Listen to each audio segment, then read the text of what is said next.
My friends, welcome back to the MD Medic podcast. Today, we are going to talk about the decline of masculinity and what you can do to reverse the trend. Let's go.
My friends, my fellow conquerors, as we all know, manliness is under attack. Real men, as human history has always known them, are a dying breed. We live in a culture that labels the type of man that has always been the archetype of masculinity throughout human history and across cultures as oppressive, evil, the patriarchy, and as toxically masculine. This culture tries to make a man apologetic for being strong, dominant, confident, and assertive. Traits that have always been coveted in kings, conquerors, and the great men of human society since we have had records of time. So my friends, let's go on a little journey throughout history.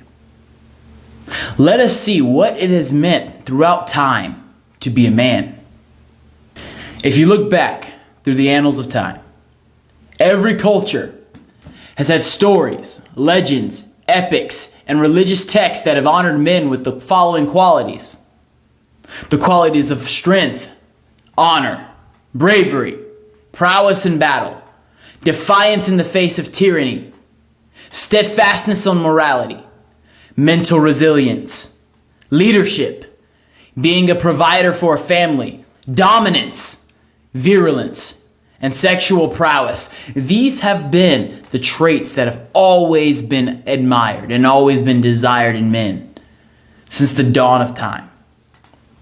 These are also the traits that women have historically been attracted to. So let's go back. Starting with some of the most ancient writings, the most ancient stories and legends that we have recorded to date. We'll look at the Epic of Gilgamesh from Mesopotamia. You see, Gilgamesh, though a fictional character, represented the archetype for men in this civilization. The ideal Mesopotamian man would have the traits that Gilgamesh had. Gilgamesh was strong. He was a warrior. He was a conqueror. He was a man who was virulent, who produced children, who provided for a family, who led his nation in warfare. This is not just the ideals that the Mesopotamians had. Let's look at a close neighbor of the Mesopotamians in the ancient world, the Israelites. You see, the Israelites, the chosen people of Yahweh, have a strong and robust recorded history that dates back to ancient times of the men, the warriors, the leaders, the judges, the kings that have led them into victory, that have built for them a great nation and a great name and a great heritage that still lives on today. These men, the men of their legends, the men of their stories, the men of their history, are the men who the ancient Israelites saw as the archetype for men, the model for men going forward, that Israelite boys and Israelite men should strive to become. One of these such men was Joshua. He was a military leader and a conqueror. He took over as leader of the Israelites after Moses died. After the people of Israel were led out of Egypt, out of captivity, into the promised land, this man was the military leader of God's chosen people. This man was a man of faith who was devoted to God, but he was also a very strong warrior. He was brave. He was competent. He declared to his people the words of God that said, "Be strong and be courageous. Do not be afraid. For the Lord your God, Yahweh, is with you on your right and on your left, and he will lead you into victory." This man went on to fight battles, impossible battles, against the Amorites, against the Jebusites, against the men in the land of Canaan. This man led the people of Israel into victory against Jericho and against many of the giants in the land. And then there is also King David of Israel, one of the most famous men of Israelite history. This man was a warrior. This man was said to be the man after God's own heart, a role model for every Israelite man and boy. King David, as a young man, he killed lions and bears. He's well known for his victory against Goliath, the giant that he slew in battle. This man, David, was a warrior, and he was loved by women for his bravery, for his feats, which shows that women have always loved a man who is a warrior, a man who is able to handle business, a man who is able to protect. An example of this, you see David, before he was king, he was a military general under King Saul. And when him and Saul would come back to Jerusalem from the military campaigns, the women would be in droves out in front of the city gates, singing and chanting and throwing flowers, welcoming the heroes back, with songs that said, "Saul has killed his thousands, but David, he has killed his tens of thousands." David had at least 8 wives that we know of. 8 wives that were named in the Bible, but the Bible also said that he had many more, and countless concubines, and over 18 children. This man was not only a warrior, but he was also a man of virility. A man who with sexual prowess, a man who was loved by women for his traits of manliness. This has been a role model from the ancient world. And even the qualities of David's soldiers that were praised show the ideal of men in this time. You see, in 1 Chronicles chapter 12, verse 8, the men who fought for David were described as brave warriors who were ready for battle and able to handle the shield and the spear. Their faces were the faces of lions, and they were swift as gazelles in the mountains. This was the ideal of men. This was the role model that men should strive for in ancient Israel. And I dare say even today. Because if even you look at modern Israel, the Middle Eastern nation, the ally of the United States, if you look at their flag embellishes the Star of David, which is the symbol for their nation. You see, David was a role model even for today. So much so that the seal of his house made the flag of an entire nation. If you look at a different part of the world, in the Greek gods of antiquity, in statues, in art, and in stories, they're all represented as muscular, fit, in shape, studs, warriors, kings. You look at them and they look like powerful men. These were the figures that were adored, that were deified, that were worshipped by the men of the ancient world. You cannot be more of a role model than that which is worshipped. The Greek gods. If you look at the men of the stories of ancient Greece, the Iliad and the Odyssey, these were stories about G's. You see, the Iliad tells the story of the Trojan War and recounts the tales of the heroic acts of mighty men of battle, mighty men of war, like Achilles, Prince Hector, Ajax, and King Agamemnon. The Odyssey tells the story of King Odysseus, the warrior king trying to return home to his kingdom from the Trojan War, facing harrowing threats, combat, monsters, the choppy and dangerous seas. But yet this man is strong in mind, strong in heart, and strong in body to fight through years of travel, years of treacherous turmoil to get back home to his family. That was the ideal of men in the ancient world. You look at Alexander the Great, arguably the greatest conqueror in human history. This Macedonian king, who was a conqueror from birth, conquered the entirety of the known world in antiquity. From a child, this man would not accept defeat as an answer. For example, there was a horse, a wild stallion, that they named Bucephalus. And all the stable hands in Macedonia could not tame him. He had killed multiple stable hands who had tried to break him. And people thought it was impossible to tame this beast. But then you had teenage Alexander the Great, who from a child knew that he was going to be a conqueror and a king and wanted to make a name for himself. So he, in one swift move, mounted Bucephalus and made him his beast. He tamed him in an instant. Because this beast knew who the real G was. And that was Alexander. Alexander then went on to conquer Persia, all of Greece, and then the entire known world, across the Hindu Kush mountains all the way to India, riding on his horse Bucephalus. Alexander the Great united the entire ancient world under the culture of Hellenistic Greek culture. He built the city of Alexandria in Egypt, which became a compendium of information from the ancient world, of technology, of knowledge. The libraries and lighthouses of Alexander were beacons and spectacles to the entire world. We still see statues of Alexander that have survived time. The name Alexander is still popular even today. Why? Because this man was a role model for men from the ancient world even until now. A little bit further in history, we look at ancient Rome. Rome, the nation that was literally built by the sword. We see Roman statues and busts of Roman kings, emperors, and warriors.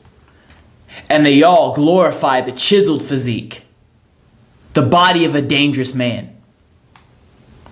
You even see in Roman armor, the breastplate that the Roman legionnaires and the Roman centurions and military leaders wore was called a cuirass. And this cuirass was a bronze fitting with muscles imprinted into it, because that was the image of the ideal, feared man. The image of the respected man, the image of a man who is worthy of leading men into battle. And in Roman culture, the heroes of society, the heroes of men, the idols of young boys, and the dreams of women were the gladiators and chariot racers who asserted their masculinity and their dominance in the Colosseum in combat and in deadly chariot races. This is once again an example of what manliness has always been, of what manliness has been since the beginning of time, across cultures. We go forward into medieval Europe, after the Dark Ages and fall of the Roman Empire. The culture of feudalism, the culture of knights and castles and kings and conquest, and even in medieval Europe, kings, the names of kings, were synonymous with their reputation. And their reputation was made by the characteristics of manliness for which they were known. For example, in England, you had King Richard the Lionheart. His name said it all. The brave military warrior king that led the English through the Crusades. And then you have the kings of Russia, William the Conqueror and Ivan the Terrible.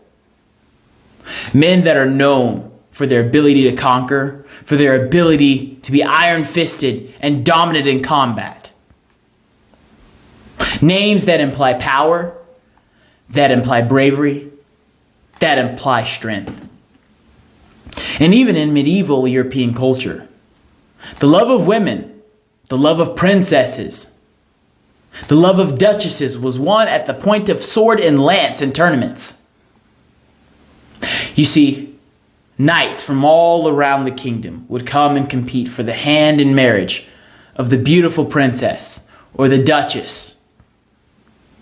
And they would compete by jousting each other in simulated combat, or having sword fights almost to the death in her presence, to show that they were worthy of her love and affection.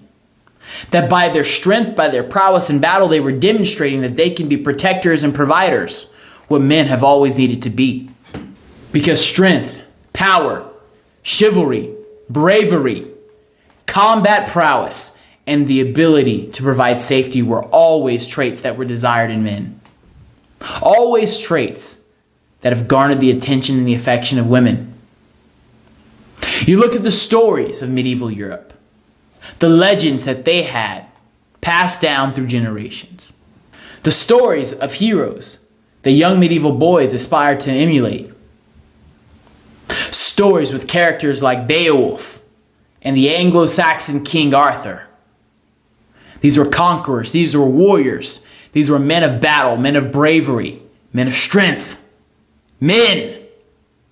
We also look at the story of Siegfried and Brunhilde from Germanic folklore. You see, Siegfried was the hero of an old Germanic folklore. He was a mighty warrior who climbed a treacherous mountain and slew a ferocious dragon to rescue his entrapped demigod princess lover Brunhilde. In every culture, across Europe, across the Mediterranean, across the Middle East, in Asia, in the tribes of Africa, men of honor, men of valor, men of power, men of battle, masculine men were always respected, honored, and emulated. We go even farther forward to the birth of the United States of America, to the Revolutionary War, to the men whose statues we have decorating our Capitol, and whose names we all learn in grade school as the great men who built this country, the founding fathers. We look at Patrick Henry, a brave man, a man of God, a man of morals, a man who was not willing to bend the knee to tyranny, a man who stood before the British king and said, "Give me liberty or give me death."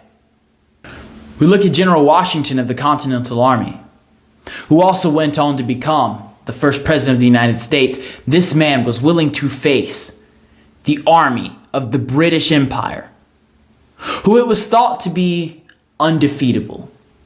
This man was willing to risk his own life, was willing to risk being hung for treason for what he believed in. A nation, one nation under God, where all men are created equal and endowed by their Creator with certain inalienable rights, namely the pursuit of life, liberty, and happiness. George Washington, a man of valor, a man who we revere in our culture today, was a classical man, a man of strength, a masculine man. We even look at the nickname of the state of North Carolina, one of the 13 original colonies. It is known as the Tar Heel State. Why is it known as the Tar Heel State? Because during the Revolutionary War, when the British armies in the South, led by General Cornwallis and General Tavington, were marching through the Carolinas, through the swamplands, through the low country, they were fighting ragtag militias of Southern colonial colonists who were willing to fight to the death, who were so unwilling to retreat and back up and break their lines that the British said it was almost as if they had tar stuck to the bottom of their shoes, anchoring them in place, preventing them from being able to surrender. Even an entire state in these United States of America has its nickname based on the traits of honor and valor, which has always been adored and appreciated in men. We go even further forward to World War II, the greatest conflict of human history, where the forces of good versus evil, freedom versus tyranny were pitted together in a battle to the death to determine the fate of the world. You see, due to the scale of this conflict and the mass amount of casualties sustained in the theaters of war in the Pacific and the Atlantic, The United States had to instate the draft during this conflict, and young fighting-age men were oftentimes forced to go and fight. But what I find interesting is that even those who were not drafted went to sign up to go to fight in droves. Why? Is because they felt a sense of shame that their friends, that their countrymen, that their neighbors, that their brothers, that their fathers, that their cousins were going to fight, and they were left at home. They felt a sense of duty, a sense of patriotism, a sense of honor and bravery that did not allow them to stay at home, even if they weren't drafted. Men went in droves. Not only the drafted, but the volunteers. As a matter of fact, there are many records and many stories of mothers and wives and girlfriends that tried to talk men out of going to battle. But these men said, how can I stay behind when all of my friends, when all of the members of my church, when all of my family members, all of my brothers are going to fight? How can I sit and live as a coward and not be willing to go and share my share in the duty to defend this nation? Many of them knew that this was a bloody conflict. A conflict that cost the lives of almost 500,000 Americans, but yet these soldiers gladly went to give their lives to fight. These were the values of masculinity, the tenets of manhood that we embraced, that stood the test of time from the beginning of time, even up until then. It was always valued the men who are strong, who are brave, who are protectors, and those who are willing to die. We go even further, closer to modern times, in the 1980s and the 1990s. The time when action movies were at their heyday. When action was the major genre, when it exploded in cinema, and we had movie heroes like Jean-Claude Van Damme in Bloodsport, or Arnold Schwarzenegger in the Terminator and the Predator movies, Sylvester Stallone in Rocky and Rambo, Wesley Snipes in Blade. You had all of these absolute studs. All of these men who represented the ideals of masculinity for American culture, for Western culture at that, who played these roles to become the heroes of an entire generation of boys. These men here were the role models. These men here represented the archetype of the time for a man. Muscles rippling, hearts of steel. These men were brave, these men were strong, these men were competent, these men were honorable, willing to die for something that they believed in. These men were powerful. Media sets what boys strive to be and what women strive to find. And these were the role models of that time. And if you look, these men are not that much different than the Roman and Greek statues, than the paintings and frescoes of Alexander the Great. These men are not much different than the characteristics that described King David and Joshua. Because it is in our nature as humans to embrace men who are powerful, competent, strong, intelligent warriors. But there is a change. From the beginning of time up through the 80s, 90s, early 2000s, we had an idea of what men should be. But now, there seems to be a radical shift in our ideology. We look at today's boys, we look at today's men, and you can't even recognize them in comparison to the men of the past. You see, the boys of today don't even know what their gender is. Studies show that 15 to 20% of school-age children nowadays, teenagers, the next generation, identify as something other than straight.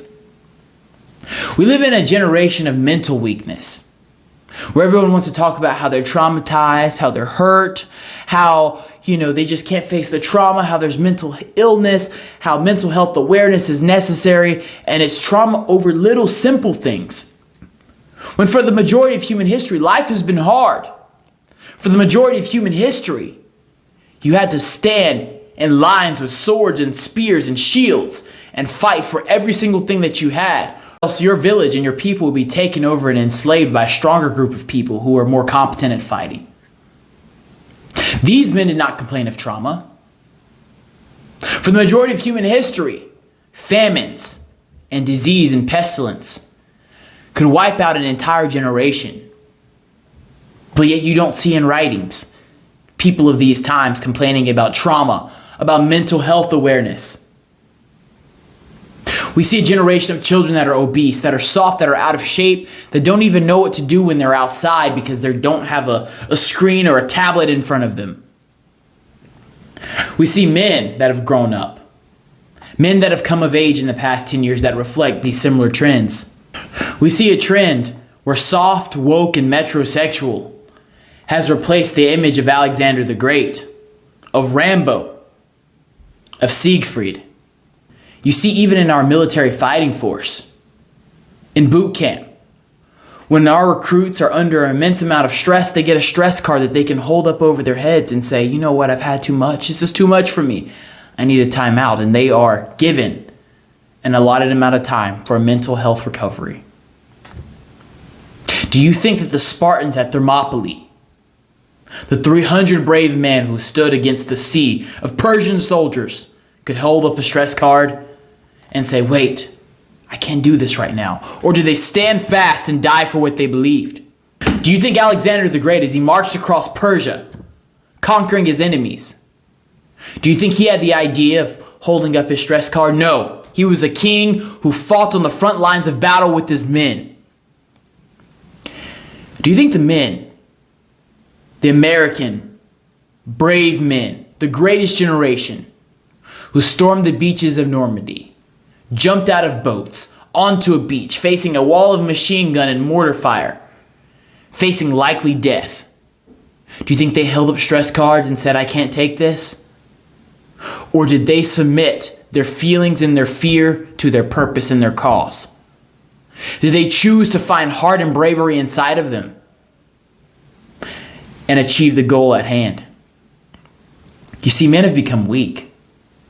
We're in a culture of weakness. And even our cultural icons reflect a weakness that we have never before seen in men in any span of human history.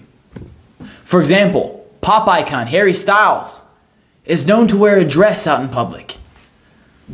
But yet for some reason, the women of this generation love him and adore him as a heartthrob.